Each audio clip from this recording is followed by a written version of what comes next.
What up, YouTube? What's up, my peoples? It's your boy Big Will back here with another episode of Life After Prison. I got a couple questions for you. People always talk about growing up in the ghetto, and then they throw, I grew up in a black neighborhood. Like that Buster Milk 74. Yeah, I grew up in the ghetto. It was just all black neighborhood.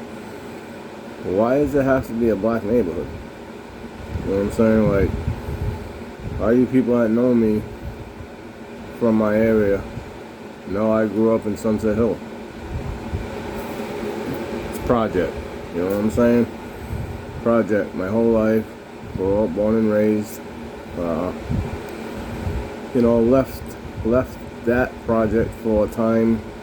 Lived with my mother back when we were younger. But moved to Newport, Rhode Island, and lived in Townamy Hill, another project. We moved out of the project for a short few years. You know what I mean? Probably age 6, I guess, to I think it was 14, 15 when we went back. But my grandparents lived there, all my uncles, my aunts, on both sides, my mom's and my father's side. We grew up in the, projects. That's all I knew. Weekends, made from projects time, That's what we did. But then when we lived on a street where I lived at the top of a park, Ruggles Park, Fall River. That's all I seen was, back in growing up in the late 70s, early 80s, when you hear about gang life, it wasn't Crips and Blood, shit like that, you know what I mean, from where I'm from. It was just, they were gangs, they were corner gangs, You get 5, 10, 12 guys that hang together, like to drink, smoke a little weed, and fight other parks, other areas, It's what we did. It's what we did as youth, I remember Mom's giving us an option. Just the house we lived at, there was some problems, me and my brother were getting older, and we had our friends there, and, we caused a lot of hassle in the house, you know what I mean? And the landlord didn't like that. He lived in the building. He was always knocking on the door and shit, my mom was a single mother, worked all the time. My dad was in jail all his life, all my life, I should say. But basically half his life. So I guess we had caused so much trouble there. We had a balcony. Halloween time, we throw eggs off it, me and my brother, and our friends, or, water balloons, shit like that. We were always causing trouble, always misfits, you know what I mean? Misguided, you know what I mean? No guidance at all, really. I remember going to middle school and stuff, and, being pretty quiet and stuff until I got to middle school and just had no more care, had no more care in school. High school came. Of course, I could have been an athlete, but I had more fun drinking and smoking weed. It was what I felt I was made to do. That was the times I lived in. But Mom gives us a ultimatum. Listen, we gotta move again, so we can go back to the project, because the projects that we grew up in, they kick folks out, and the people that lived there, they sent them to other housing projects around the area, and they rebuilt the whole project. You know what I mean? They didn't do the outside, but just all the insides were all redone and stuff. So we were coming back to the new improved Sunset Hill, right? Same cockroaches lived there, same rats lived there, but it was a new improved Sunset Hill. But they call it the ghetto. You lived in the project. Wasn't all blacks. It was whites. It was Puerto Ricans. They were mainly my friends, Puerto Ricans, and definitely a few blacks. We had a few blacks, but a lot of white families. You know what I'm saying? And my time coming up, most of my uncles were a couple years older than me. You know what I mean? So you grow up in Sunset Hill with the last name Dupas, and you're known, you know what I'm saying? So you're known to start trouble. And you know when you're gonna fight that people know that, oh shit, they got fucking family behind them is crazy. There's, da-da-da. And that's what we did, you know what I'm saying? So we get the ultimatum, move to an apartment or the project.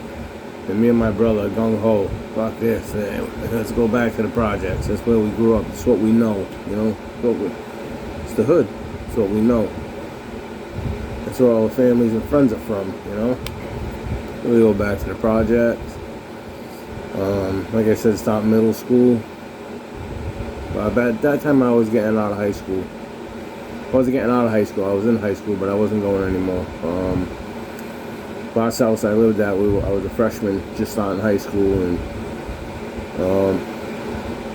my daily routine consisted of going to school, gathering with my friends, get into a fight, get kicked out, go home. Get suspended for 9 days, 10 days, come back,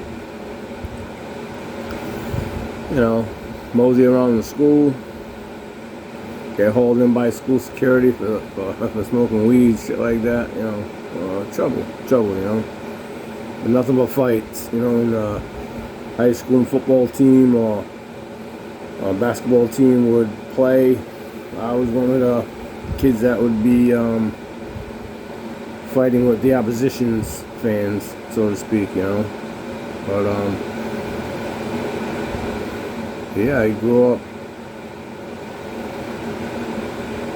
knowing nothing but project life, and it gets me when people say, I was watching an interview on YouTube, I know Jumper, shout out Adam, where he had that Milk 74 character, and he brings out, I grew up in the hood, all black. It fucking irks me when people say that.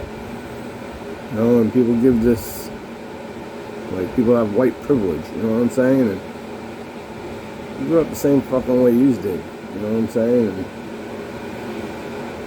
first time I was ever shot at was where? Living in the project. From what? Another project, from New Bedford, Cats we got into a fight with over the weekend. Partying at some chick's house that we knew that lived there. We heard that they had,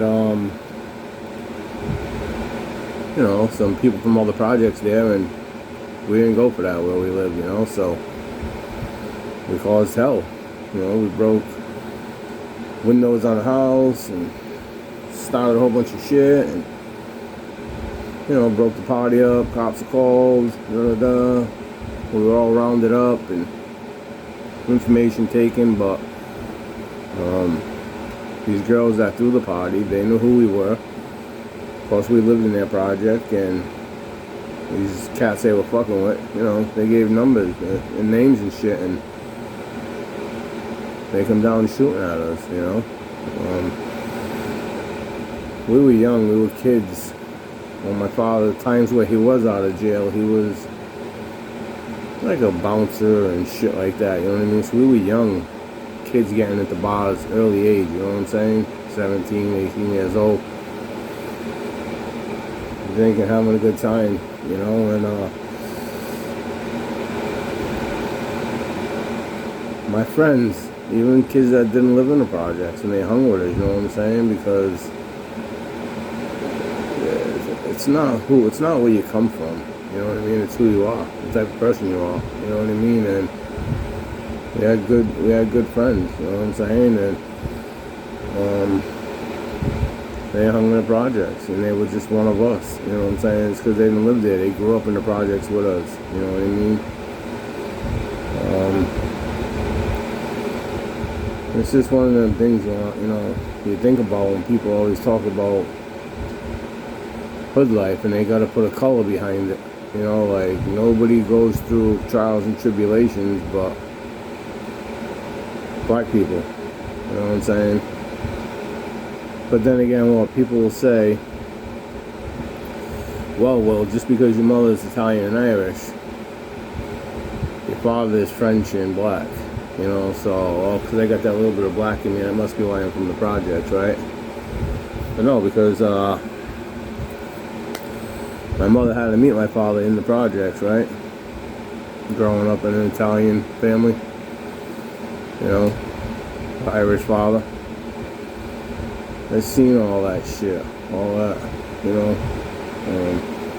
I lived through it as a kid. My mom's father was in the Irish mafia, you know, growing up in Southie Boston, you know. And then she meets someone like my father who's running around Fall River as a little thug gangster, you know. But it does something to you, you know. It makes you who you are as a person, and I wouldn't change my life as a kid for anything, because it made me who I am. It made me, you know, if I was brought up in another house, living on some street corner where, you know, you had to be when the lights went out, you know, and the street lights came on. I mean, you know, people, I wouldn't have been who I was, you know. It would have changed my whole dynamic in life, you know. And the inside person who I am is what matters to me, you know. So, the message is just, you know, you people nowadays, you talk about low life like it's just fucking blacks, and you shouldn't put a label on it, you know what I mean? Because I'll ride by the old neighborhood now, the old projects now, and there's white people living in them, you know, white people growing up in them. But it's a little message, you know, people don't put fucking labels on shit, you know what I'm saying? Growing up in the neighborhood is what led me to see the shit I did, and you know, maybe that's one of the reasons why I went to prison, you know what I'm saying? And did the shit I did, you know. And there's some people that know me from high school that know I was in trouble, or you know, we'd be invited to parties, and then we wouldn't get invited to parties anymore because people knew when they come, this is what they do. They're gonna hit somebody, or you know, they're gonna fuck up the party, and that's how we were known, you know. But when you grow up living that lifestyle, you impose your will on people, you know. And it's not to be a bully or anything like that. You're just confident and secure who you are, you know, and you don't have no fear about shit. You don't have no fear about fighting someone, or, you know, back then there weren't many shootings probably until, you know, if there was a shooting, it was big news, you know what I mean, back in the late 70s, early 80s. Nowadays, nobody wants to fight nowadays. First thing they want to do is pull out a gun and shoot you. They think that prison life's good. And then when they're on the phone at home saying, I just want to be back home, and they're crying, a lot of dudes ain't built for that shit, you know? And you don't know it until you're there. That first fucking night in prison is a rude awakening for everybody. No matter if you're built for it or not, you know. People go and they can take it, but it's a rude awakening. When that door closes, When you're locked in that fucking cell for 23 and a half hours, when you get your hour out a day, you know, it sucks, you know, and then you walk in and people know there's a new fuck cat. He's new, and people can just tell it you're new, you know, by the way people walk around and they're petrified and they look and they're scared. I got one piece of advice. If your cats wanna cause the shit you wanna do and go to jail, you younger kids, when you walk in, be confident in yourself. You don't have to walk in and start trouble. You know, nobody fucked with me. Nobody gave me trouble in prison because I held myself to that standard. You know, I walked in with my head held high, knowing who I was inside.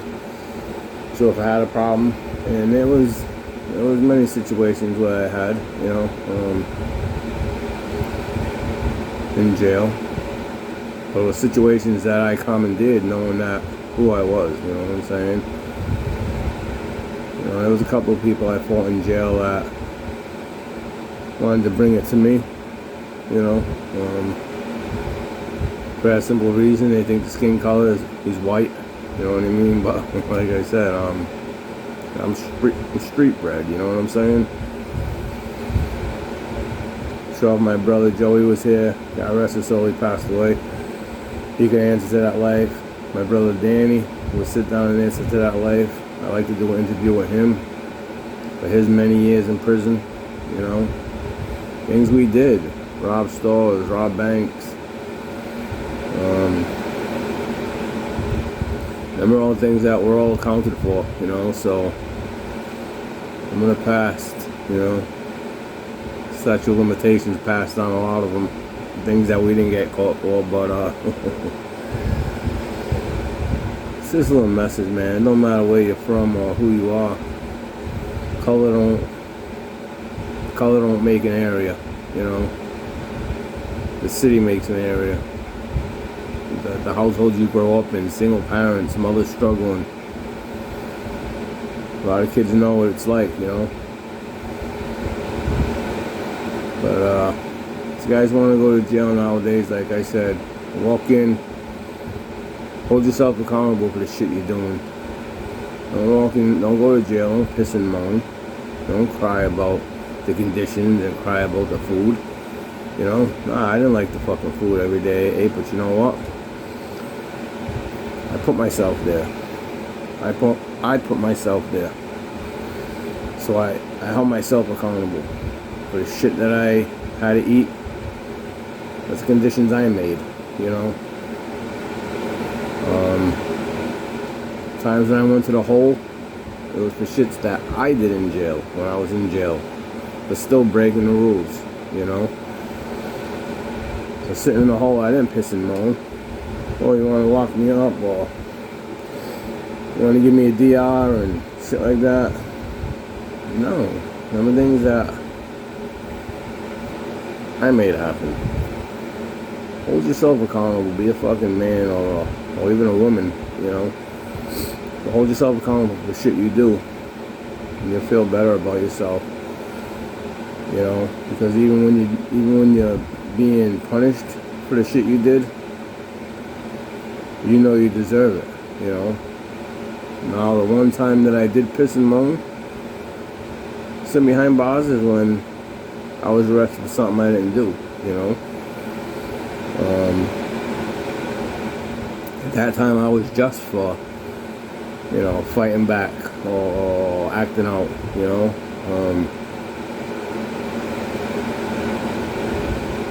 The only thing I could do is, the other best piece of advice is to let go.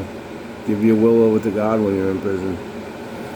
Because there's nothing you can do that will make them fucking doors open. When you're there and that bus drops you off,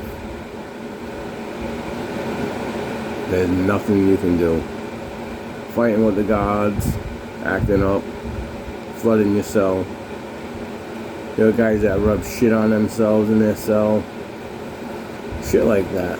You know, none of that shit's gonna get you out of jail. It's only going to make your conditions worse. It's only going to make your living conditions worse. It's only going to make your time in prison worse. Just smarten up. Be accountable. Hold yourself accountable. And things in life might go your way. Live positive. Choose right from wrong. And tomorrow will be a better day. But this Big Will signing off, and I'll see you again. Peace. Everybody that's still following, thank you. Like, subscribe, share the message. You know, I'm here for positivity. Let cats know that prison's not glorious. Don't glorify it. It don't make you tough. Don't make you nothing but stupid, immature. Adds experience to your life, but that's about it. So, you know, if you like the message, like, subscribe, follow, hit the bell so when I make a video you can listen to it. You know, there's some other stories that'll be more interesting will come along, but everybody take it easy. Peace.